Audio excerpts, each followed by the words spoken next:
Hello everyone, and welcome back to another Gear Talk. That means it's a Thursday. Every other Thursday at 5 o'clock we have ourselves a Gear Talk. We are back. This is the first video outside of this year's Gabe's Convoy discussion series, but that doesn't mean we didn't take something away from the discussion series, i.e.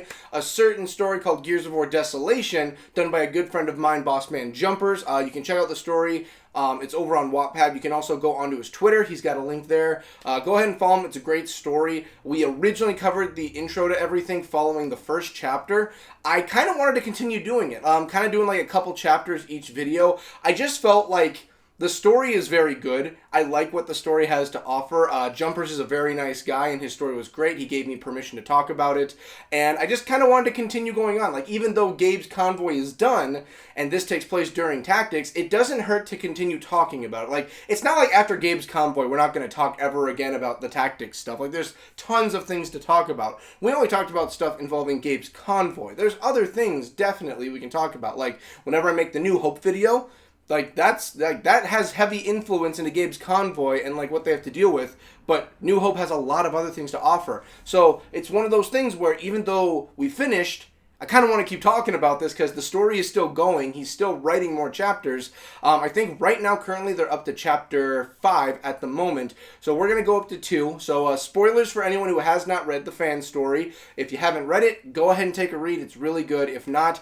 I'll do my best to just kind of give a summary of things, give my review on things, and talk about it. But yeah, let's just jump right in. For all of you who don't know, whenever I do these kind of like, when I do like the Gears comics and the chapters, or if I talk about like the fan stories like I've been doing, it's kind of just start to finish, here's everything you need to know. It's very cut and dry for here's what we're going to talk about. So this is going to be the story for chapter 2 and 3 of Gears of War Desolation. Chapter 2 begins where we left off in Chapter 1. Chapter 1 being at the very end. We met the characters and everything. We understood the characters. They came across this very, very large hole, very large cavern. It's a very large E-hole that they find. And they decide in this chapter they're just going to go around and just skip over everything. Like, nope, skis, we're not dealing with this giant hole in the ground. We don't know if it's active or not going near it, not dealing with it. So they begin to go around. While they're making their way around, something starts to eke its way outside of the hole. They see like there's a rumble going on and something exits out of it, and we see one lone locust make its way out, but it's a little different than what we normally see.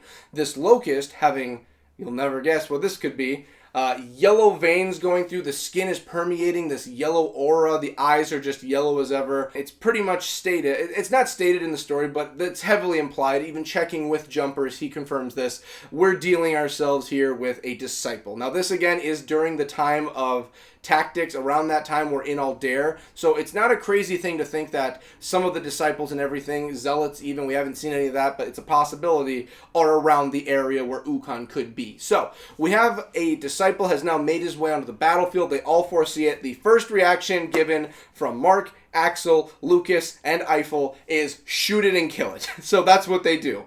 They start to fire upon it, and as they're shooting, the dust is flying up around, and they lose sight of it for a few moments. While this is going on, they start to game plan and everything. Again, this disciple already knows what's going on. It's battle time, and he's firing also. The decision comes down to, okay, Mark decides what we're going to do is, Eiffel, I need you to go around and flank. You're going to flank the creature. Go ahead and chuck a bolo grenade in there, and we're just going to take it out. Until then, me, Lucas, and Axel, we are going to draw its fire towards us, and we're going to distract it, throw a smoke in, and you're going to have an opportunity. So, that's the plan. They fire some more into it, and it does work. The disciple is actually going towards everyone who's firing upon him, and everything's working out fine. Eiffel makes it around. He's able to make it with his grenade. He tosses it in. Now, when he tosses it, he actually lodges it into the armor of the disciple. So it's like wedged inside like two of the bendable areas for like joints. It gets wedged in and gets stuck.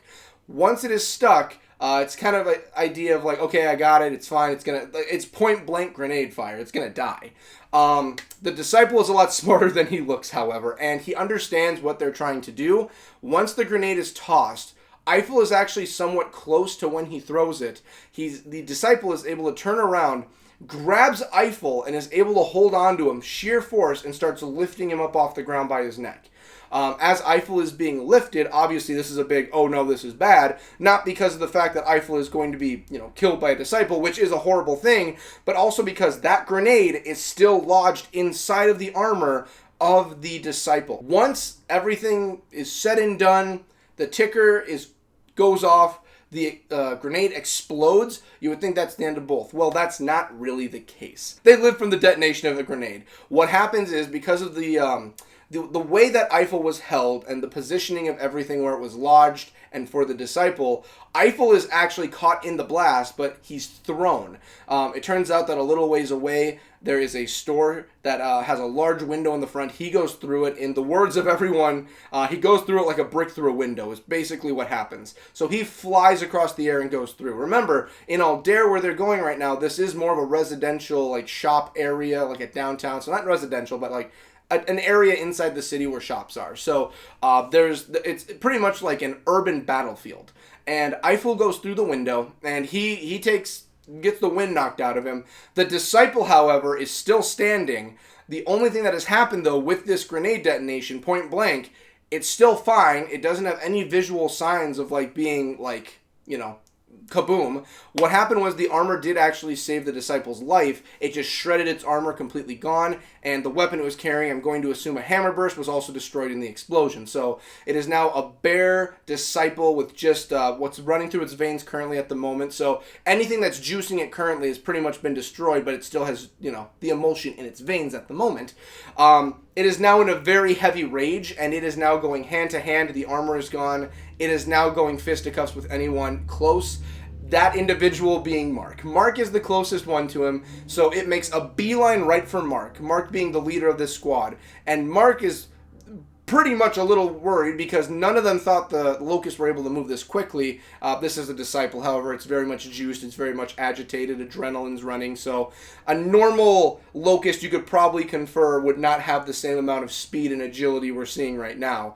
But the disciple is running right towards him. He's able to get out of the way from the beeline that's being run towards him, but very barely. Like, Mark ends up on the ground just trying to throw himself out of the way. In a crazy, apparently, and it describes it in the story, but like a pivoting maneuver, it turns around quick, turns off of its hand, goes right up to Mark, and is about to go right beeline for him again. Mark even has his hands up. It even says, "Last act of mercy." Mark is very much under the impression he's about to die here. And right before he's about to be attacked and the disciple's about to get him, the disciple just stops. Coughs up a bit. Everything starts to shrug down, and he falls face first into the ground. You see behind him that Axel actually came from behind and got him with a knife right in the back. So he gets taken out by Axel. Axel saves Mark, and everyone's a bit shooken up from the experience, but they take it out the one disciple. And I did talk to Jumpers about this because I wanted some confirmation and a little bit more of some like author notes to go along with. This is not like some crazed disciple. This is not some uber powerful disciple. This isn't some lone disciple out on a mission. Nothing like that. This is your standard normal disciple. And the reason I bring that up and I wanted to check with Jumpers about that is because of the fact that you remember in Tactics, like, we dealt with disciples, but it was more like, oh, a new, stronger unit. These 4 soldiers are relatively new, all of them in their early 20s, with Lucas being 19. Now remember, when it comes to Mark and Axel, they've served the longest. It's stated in the first chapter and the introduction, they've served the longest.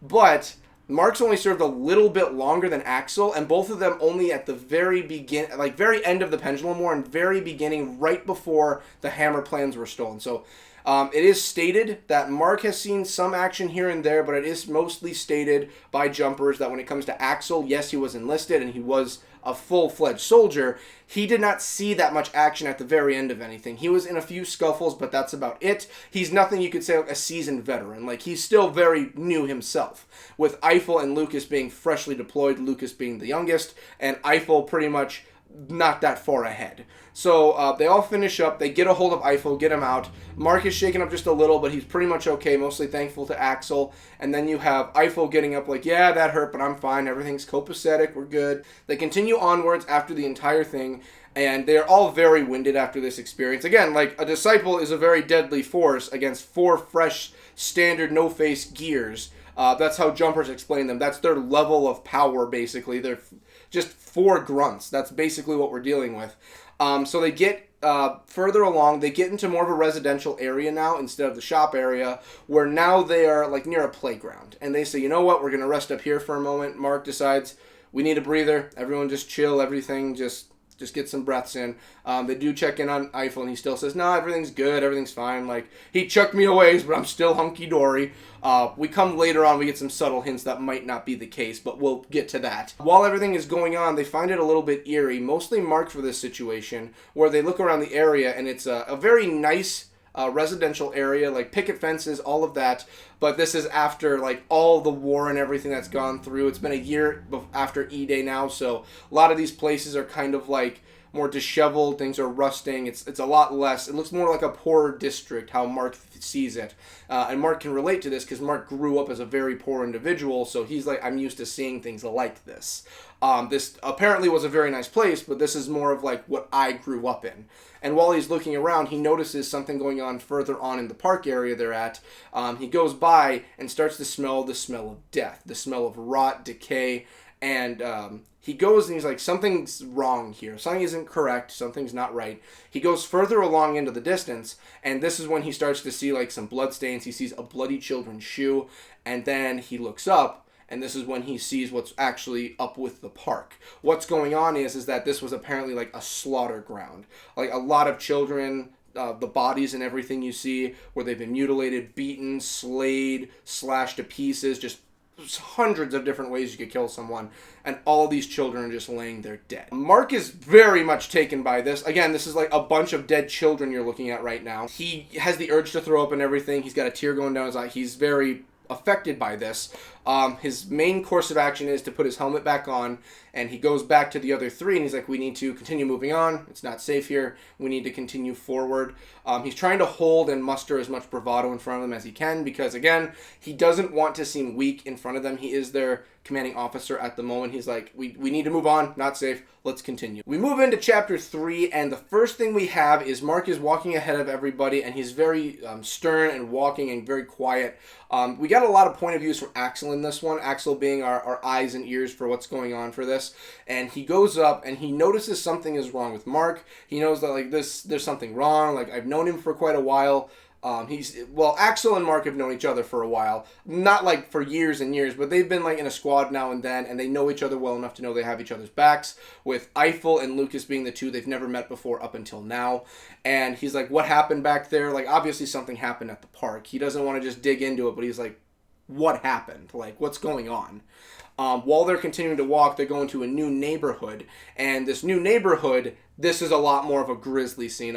For anyone who has like a weaker stomach for things, chapter 3 is the chapter where you have to be a bit aware of what you're about to read. And forewarning, things get a little bit graphic for this chapter.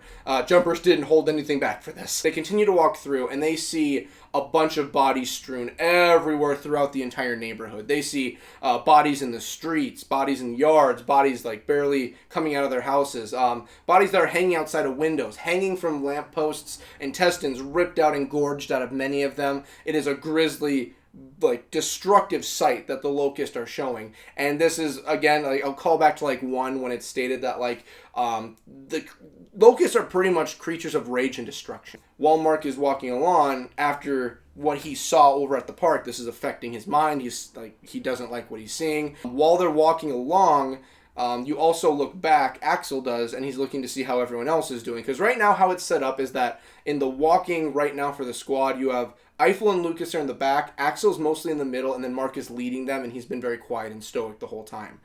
It is important to also state for this situation, they are going to evac before the hammers drop. It's 1 AE, and this is when Prescott's calling for the hammers. They are trying to get out before that happens. So these bodies they're seeing are not charred bodies or ashen bodies. These are freshly killed bodies. Like, this is like grotesque to them.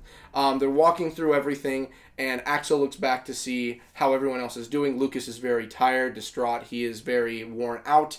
And then Eiffel is walking Chin held up high, walking perfectly fine with a thumbs up how he's doing. Yeah, Axel does notice that, like, yeah, he's saying he's okay, but you can tell there's a little bit of a slower groove or movement to his step. You can tell his breathing can be a little bit shaky or a little off. He very much did suffer damage from the attack from the disciple, and I feel like that might come up later. Like, right now, I would guess he has some cracked ribs. No lie. I would guess cracked ribs. But that's how they're doing right now. Mark just pushing along, and Axel is still... He's getting worn out, but he's still all right for the moment. While they're going along, they end up seeing in front of them the grisliest thing. You're going to hear about this one. Basically, like, on the side of the road they're walking down for this neighborhood. Like, imagine houses on each end. Here's the road. Over on the side, you see a mother along with her 3 children, all just killed, gutted, gone. And next to that is a baby stroller. Now, the baby stroller is tipped over, so the wheels are hanging upwards, and Mark stops, and he looks at this. Again, he's already saw the children dead, now he's seeing this. And against, like, everyone's better judgment, even his own, he lifts up the stroller to see that there's no baby inside, and everyone just, in their pits of their stomach, drop, which means, like, the baby was, like, taken and, like, killed. They purposely made it a point to kill the baby somewhere else. Like, not because they want to keep it away from the mother, just to have fun killing a baby, basically. And they look and see the blood trail that goes from the stroller, and they see it leads towards, like, the middle of the road. And that's where they find the body of the infant. Mark sees this, and his first response is he goes and actually picks up and grabs the baby and places it back in the past mother's arms so that the whole family is back together again. This is basically when Axel understands what Mark saw back at the park. He's like, this is basically what you saw, right? Just death, like, innocence lost. And Mark's like, yeah, that's what happened.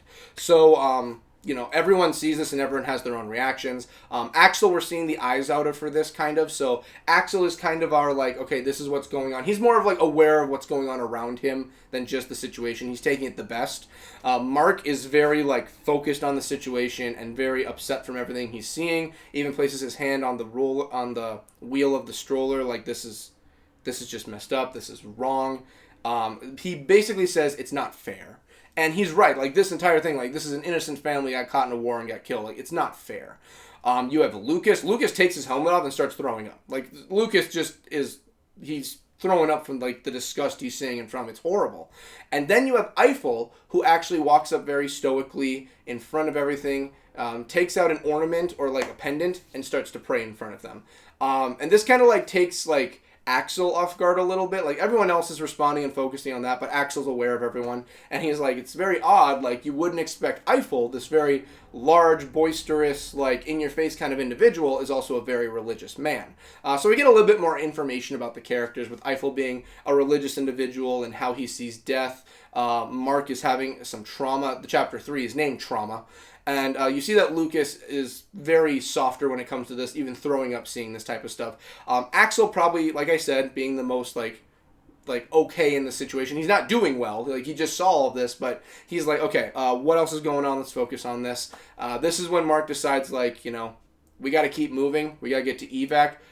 Every locust we kill from now on, we're adding them to the tally. We're killing them, adding them to the tally so we can get this over with. But they do understand, mainly Marcus, like, hey, we do have to get to evac when the hammers strike. Like, it doesn't matter how many we kill or what we do. Like, we need to get to evac and save our own asses right now. Because once the hammers drop, it's going to wipe out quite a few locusts. It's going to kill a lot of them. So no matter what we do here, us dying isn't going to, like, do anything. The hammers are already going to do the job for us. We just need to get to evac and just go from there. So the chapter ends with them continuing to evac and leaving behind the entire area they came across, but also leaving behind the mother, and the 3 children, and the baby. And that's what we get for the end of chapter 3. So chapter 2 and 3 close up from there. When I'm going to get to chapter 5 and 6, I'm not sure yet. I have a lot of videos I want to touch on and talk about, so maybe later on before the end of the year I might do one more. But for now, that's going to do it. So I want to thank everyone for watching. I want to thank everyone for making this possible, and thank the patrons for making this possible. I want to thank Bossman Jumpers himself for allowing me to review this again. I said it in the first video I did. Thank you very much. Good friend of mine. At least we hope we are, Jumpers. Like, after everything I've reviewed here for you, I hope we're friends at this point. I've never met you in person, but, you know, thank you for letting me review everything. Thank you for having some more insight to things like with the Disciple. And yeah, I'll see you guys in the next one. We'll have a random video I'll pull up. No discussion series until 2024 begins. Until then, I've got some videos to catch up on. I love you all to death. Thank you all for watching. Catch you in the next one. Later.